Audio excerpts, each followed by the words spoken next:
আচ্ছা, আপনারা কি এই মাহফিলে বসতে পেরে খুশি না বেজার? যদি থাকেন খুশি তাহলে আওয়াজ দেওয়া লাগবে একটু বেশি, ঠিক না বলেন? মুসলমান তো বিড়ালের জাতি নয়, মুসলমান হলো সিংহের জাতি, ঠিক কিনা বলেন? মুসলমানদের আওয়াজ বিড়ালের মতন হলে হবে না, মুসলমানদের আওয়াজ সিংহের মতন গর্জন দিয়ে মুসলমানদের আওয়াজ হতে হবে, কথা বলেন ঠিক কিনা?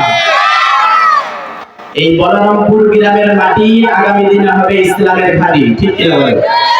আমরা এখানে বসতে পেরে ধন্য বলরামপুর কিরাতুল কোরআন হাফেজিয়া মাদ্রাসার উদ্যোগে পঞ্চম বার্ষিকী তাফসীরুল কোরআন মাহফিল।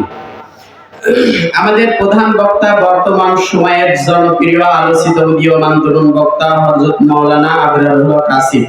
আচ্ছা, আপনারা আসলে কি খুশি হবেন? ইনশাআল্লাহ দোয়া করি যেন উনি আসে। দ্বিতীয় বক্তা আমার বড় ভাই হাফেজ মাওলানা মেহেদী হাসান ফারুকী। মাহফিল পরিচালনা করেছেন এমএস আরফি নজরুল, আমার সম্মানের বড় ভাই। সভাপতি আছেন আলহাজ মোহাম্মদ আকবর আলী লস্কর, এই গ্রামের সাবেক ইমাম, খুব সম্মানীয় মানুষ। আল্লাহ পাক ওনার হায়াতে তৈয়বা জিহাদে কুল্লিয়া কামনা করছি, আল্লাহ পাক ওনাকে দান করুক, সকলেই বলেন আমিন। আমি আন্তরিকভাবে আহ্বান করব, বাজারে দোকানে রাস্তায় যে মানুষগুলো আছেন আন্তরিকভাবে আহ্বান করব আপনারা এই মাহফিলের প্যান্ডেলে এসে বসে যান। তার কারণ এখানে যারা বসে থাকবে এদের উপরে রহমত দান করবে একজন, তিনি কে? জোরে বলেন। আল্লাহ রাব্বুল আলামিন বলেন, ওয়া ইযা কুরিআল কুরআনু ফাসতামিউ লাহু ওয়া আনসিতু লাআল্লাকুম তুরহামুন। আল্লাহু আকবার বলেন।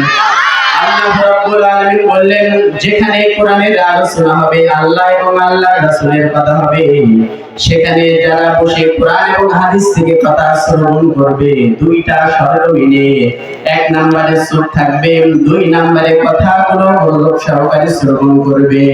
আমি আল্লাহ রাব্বুল আলামিন ওয়াদা দিয়ে দিলাম, লাআল্লাকুম তুরহামুন, বৃষ্টির মতন বাইধারা আমি আল্লাহ রাব্বুল আলামিন আমার এই বান্দাদের উপরে রহমত আর বরকত নাযিল করতে থাকবো।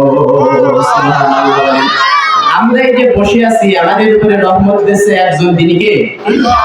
এই রহমত দেশে এই ওয়াদাটা দিয়েছেন কে বলেন তো? দুনিয়ার কোন নেতা যদি ওয়াদা দিত, ওয়াদা ভঙ্গ হওয়ার সম্ভাবনা ছিল, ঠিক কিনা বলেন? কিন্তু এই ওয়াদা দিয়েছেন সব রাজার মহারাজা। পৃথিবী যদি সিডারের মাধ্যমে, বড় ভূমিকম্পের মাধ্যমে এই পৃথিবী যদি লন্ডভন্ড হয়ে যায়, তারপরেও আমার আল্লাহ পাক যে ওয়াদা দিয়েছেন, আমার আল্লাহ পাকের ওয়াদা কখনো খণ্ডন হবে না, কথা বলুন ঠিক কিনা?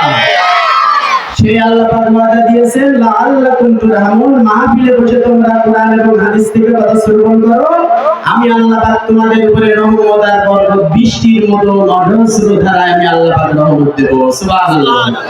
বাজারে চায়ের দোকানে, বুট ভাজার দোকানে, চটপটির দোকানে, বাদাম ভাজার দোকানে আমার যে ভাইগুলো আটকে গেল, এরা কিন্তু আল্লাহ পাকের রহমতের ভিতরে নাই, ঠিক কিনা বলেন? সেই জন্য